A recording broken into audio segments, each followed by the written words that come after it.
Let's bring in Judge Jeanine Pirro, co-host of The Five. Jeanine, great to have you with us tonight.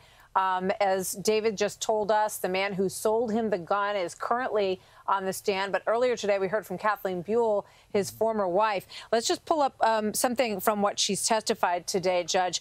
It says Buell said that from 2015 to 2019, which obviously encompasses this 2018 period, she would search Hunter's car for drugs when he would lend his car to her daughters. She wanted to make sure that they weren't driving with drugs. Asked if she would confirm that she was checking his car for drugs in 2018, she said yes. Your take on what we heard in there today, Judge? Well, I think what we're seeing now, Martha, is a myriad of circumstantial evidence, in addition to virtually direct evidence from the defendant's own mouth in terms of what the jury is hearing from the audio version of his book, that simply corroborates each and every element of the indictment in this case. Look, this is not a difficult case to prove. I've done it. People in my office have done it.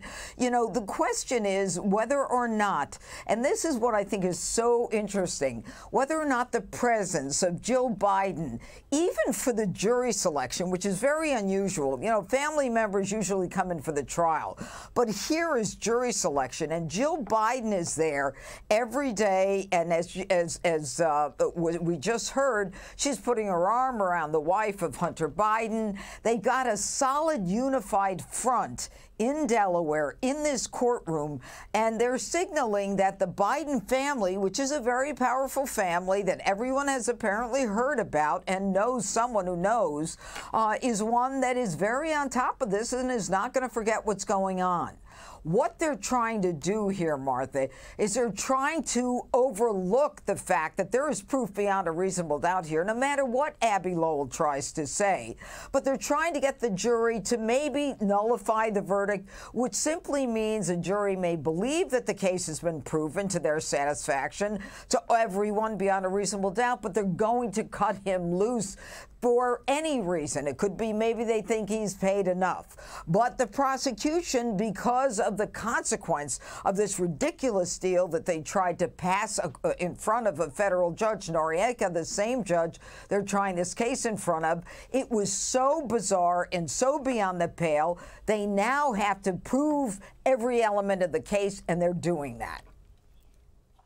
So one of the areas that they could find to, open the aperture of reasonable doubt is if this person who's on the stand right now, who had him fill out the gun form and sold him the gun, if this person says, well, sometimes I fill out parts of it, maybe I filled it out, maybe that's what Abbe Lowell has up his sleeve here, I don't know, because they wanted to go through with this trial. They didn't, try to plead guilty in this case, which some people thought they should just do. Yeah, I think they should have pled guilty as well.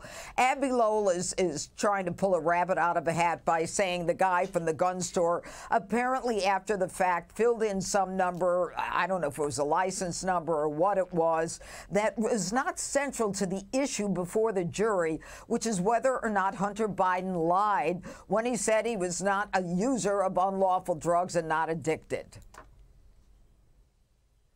We will see. You never know with juries. Nobody knows that better than you. Judge, good to see you. Thank you very much. And congratulations Judge Jeanine Pirro. out there. Great to have you with us. Bye-bye. Oh, well, it's an honor to be here. Thanks so much, Jeanine. Always good to see you. Click here to subscribe to the Fox News YouTube page to catch our hottest interviews and most compelling analysis.